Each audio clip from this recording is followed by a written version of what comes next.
करोड़, और उसके परिवार में अगर सिर्फ मैं उनकी वाइफ को जोड़ देता हूं जो कम से कम उनकी बात तो मानेगी, तो 20 करोड़ वोटर मायने रखते हैं। मैं बच्चों को जोड़ ही रहा हूं जो ना सुने कि वोट किसको देना है। कम से कम उनकी पत्नी को तो अपने पति के दर्द का पता होगा, अपने हस्बैंड का दर्द का पता होगा, क्योंकि जीवन के जब वो उस नौकरी को ज्वाइन किया होगा, जब से वो रिटायर हुए तब से उनके साथ हो रही है, तो देखा होगा कि किस तरह से रात दिन भाग करके उन्होंने पैसे जोड़ के कटवाए उस पेंशन फंड में, और उस पेंशन के लिए आज उनको दर बदर होना पड़ रहा है, रोड पे और सरकार से भीख मांगनी पड़ रही है, फिर भी कोई सुनने को तैयार नहीं। इस बार आंदोलन जब होगा या आर या पार होगा, हम अभी वापिस नहीं आएंगे। या तो वहीं रहेंगे, वहीं जिएंगे, वहीं मरेंगे। अगर वापिस आएंगे तो जीत के आएंगे। ये जज्बे के साथ हम वहां पे जा रहे हैं। और अभी बस हो गया। कितना बहुत देख लिया हमने। पूरे कितना बाजुए कातिल में है।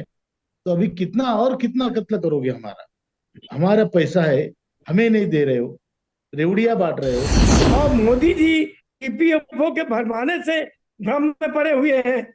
और जब सरकार पर दबाव होगा, क्योंकि 2-4 साल जीना है, तो जल के मरेंगे, मर के मरेंगे, सड़ के नहीं मरेंगे। तो 1,000-1,200 रुपए औसत आप पेंशन दे रहे हैं, तो उसमें खाएगा क्या और बचाएगा क्या, और क्या बच्चा पढ़ाएगा और क्या बिटिया की शादी करेगा? अगर वो 20 लाख रुपए कम से कम उसको वापस भी मिल जाते तो उसके कई काम निपट गए।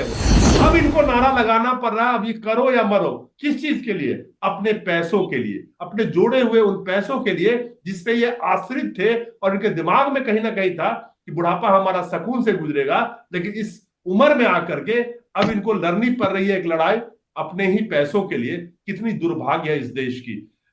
कमांडर साहब, मैं आपके पास आना चाहूंगा और जानना चाहूंगा कि जिस तरह से एनएससी संगठन के लोग हर राज्य में, कई राज्यों से हमारी बातचीत हुई है और अभी भी हो रही है, और जिस तरह से इस आंदोलन के लिए सक्रिय हैं, और जिस तरह से करो या मरो की बात कर रहे हैं, और जिस तरह से बड़ी बहुत ही गुस्सा है उनके अंदर में, खास करके मौजूदा सरकार पे कहे, और जितने सालों से वो संघर्ष कर रहे हैं, क्योंकि उम्मीद तो यही कर रहे थे कि मौजूदा सरकार उनकी हर कष्ट को दूर करेगी, और वादा भी करके आई थी पीछे सरकार। दोस्तों नमस्कार। ईपीएस 95 के पेंशनर लगातार संघर्ष कर रहे हैं, और बीते 2023 के दिसंबर के कड़ाके के ठंड में दिल्ली में भी बैठे रहे और सरकार को जगाने की कोशिश करते रहे।